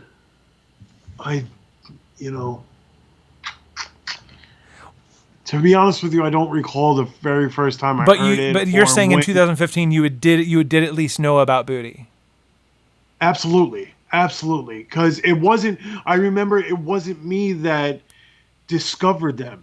It was my buddy Pete. Who discovered them and was like, dude, you need to listen to this. And it was, a lot of interactions on Facebook that were kind of told to him, and then he showed it to me. And then he's the one that started me and said, hey, you got to get on the Reddit forums. You got to start reading this because this is where you're going to get a lot of stuff. And then that's kind of what I did. So... I don't remember exactly how, but I remember being there. It's important that you mentioned the Reddit forums because, again, those things were started, I think, in like 2009 or whatnot, and the R Mashup forum at least was, and so now it's got over a million people in the forum. I don't know how well it still works, but I mean, I'm assuming during that time period it was really popping. There was like a lot of people. I still check it every now and then, and I gotta say, I think it's still pretty popping because you'll see something on the Reddit forum, and then all of a sudden it'll take off. So I think it still has a decent influence. That's great. That's great. Well, here, let's get back into your mashups real quick because we only have 10 more minutes. Remember, I told you this is all going to fly by really quickly, and I'm going to put this out here because I've already done this with Lobster Dust and Evolution Control Committee and other people like this. If you would like to come on the show again and we talk further about your thing, I would love to have you again. Absolutely sounds great. So let's get into see what we can cover real quick. 2016. Hulk Hogan made a bunch of sex tapes, or at least they got released, and they wound up having a bunch of like racist tirades and stuff like that. Did you wind up using some of those tirades in a mash? Did I use the tirades like him, like I know that you started like referring to that, and in one way in an interview you had said that you had a phone call with Hulk Hogan where he was like not happy about you using his tirades, and it's like my brain plays tricks on me, and it's like it makes me remember that there was definitely somebody who was definitely making mashups with some of those phone calls, or not the phone calls, phone calls and the videotape audio. I don't think so. I don't ever remember doing that. So you didn't have a phone call with Hulk Hogan? Okay, great. No, I don't. That's fine. But here's the thing that you did do. You decided to make your first kind of, and I'm assuming, and I'm going to assume here, you can correct me, you made the beat for Hulk My Hogan. So you made an original beat. You threw in a bunch of hip-hop artists over the top of it, but you did something very amazing, and that is that you wrote your own chorus, and you had a female MC or vocalist sing with you. First of all, who was that vocalist? That was my friend's sister. That was your friend's sister. Okay. Tell me about a little bit about making this. What we were like, man, I got to make something more original. Man, I got to do like, what drove that? Well, actually, that was it. I wanted to make something original, and I thought of Hulk My Hogan sitting around playing, I think it was WWE 2K15 or something like that, and we were playing, and it was written several years ago, and I remember, what was it? Was it my buddy or was it me? We were using the character Hogan, and I think I was doing the leg drop, and I said, how do you like to Hulk My Hogan, right? And it was just so stupid. And then my buddy looked at me, and I looked at him. I was like, there's something there. It's the stupid things that make the best outcome. It's the stupid things that, if you're on par with somebody, you can look at each other and go, that was a brilliant idea. Here we go. And so we made the beat. Well, here, real quick, you say embrace the stupid things. I'm going to say embrace the twaddle. That's my addition to your lexicon here, because you love to say twaddle, which is your catchphrase. Twaddle, and just real short, twaddle means what? Nonsense. That's right. Literally. So anyway, go back to you're making the beat. So we made the beat, and it took us like a day or two to write the chorus. Come on, baby, won't you Hulk My Hogan? Everybody want to Hulk My Hogan.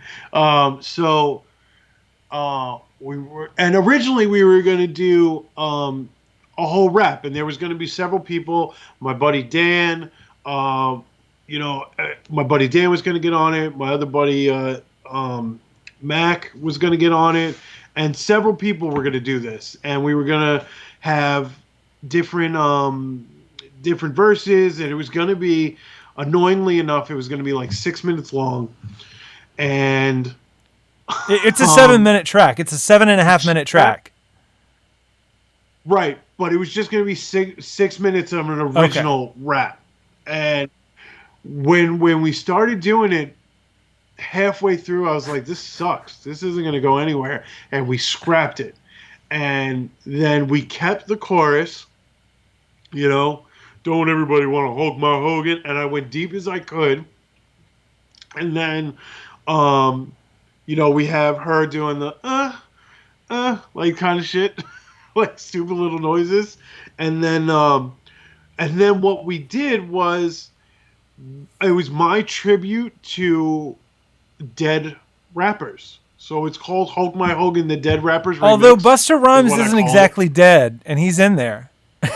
Right. So you trying to kill off Busta Rhymes? What are you doing here? Busta Rhymes is not dead. He's the only one that's alive.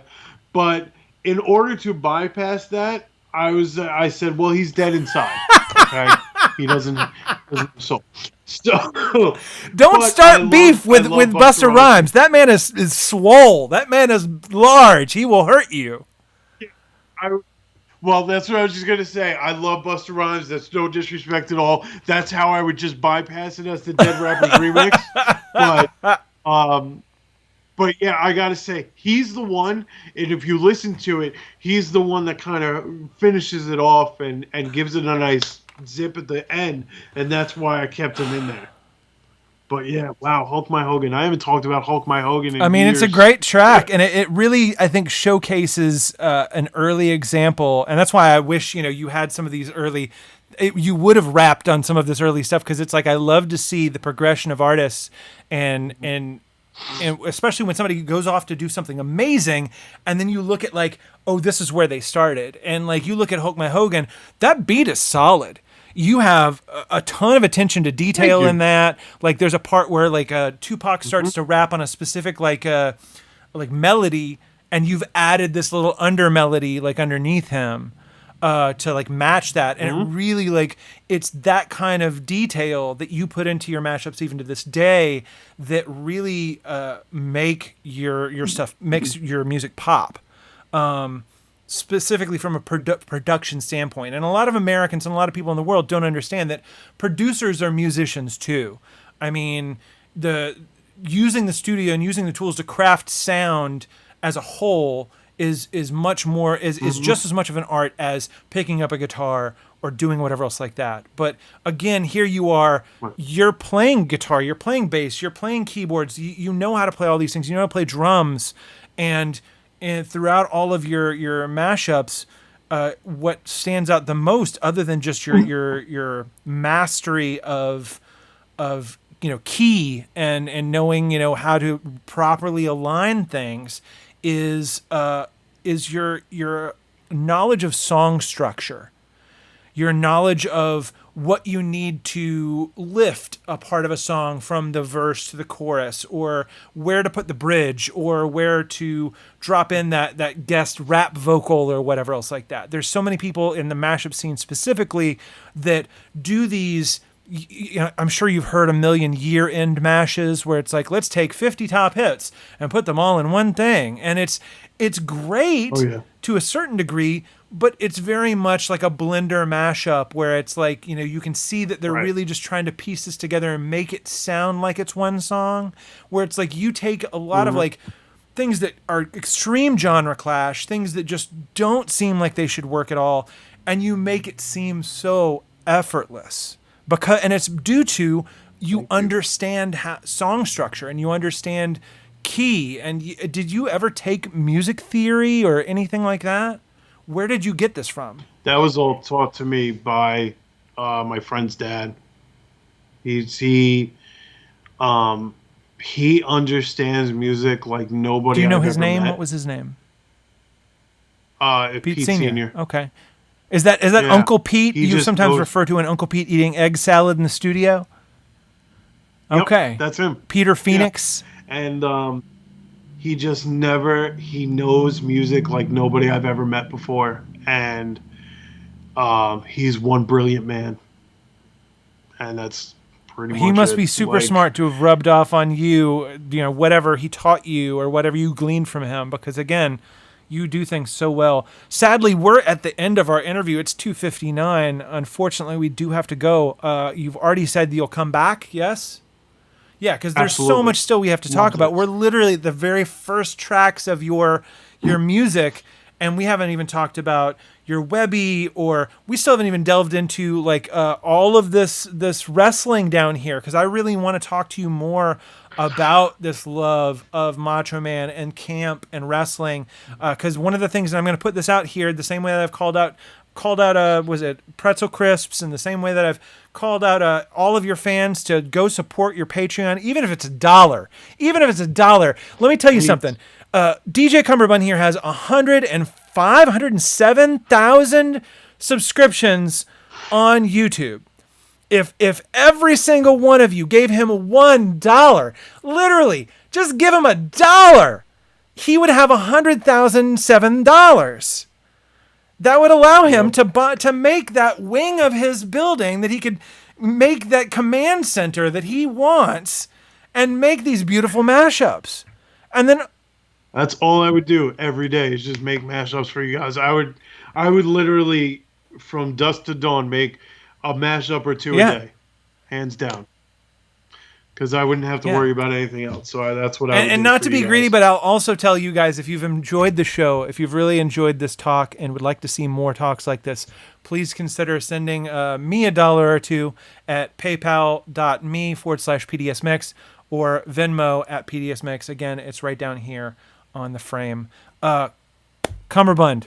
Matter of fact, we didn't even. I wanted to talk about like your name,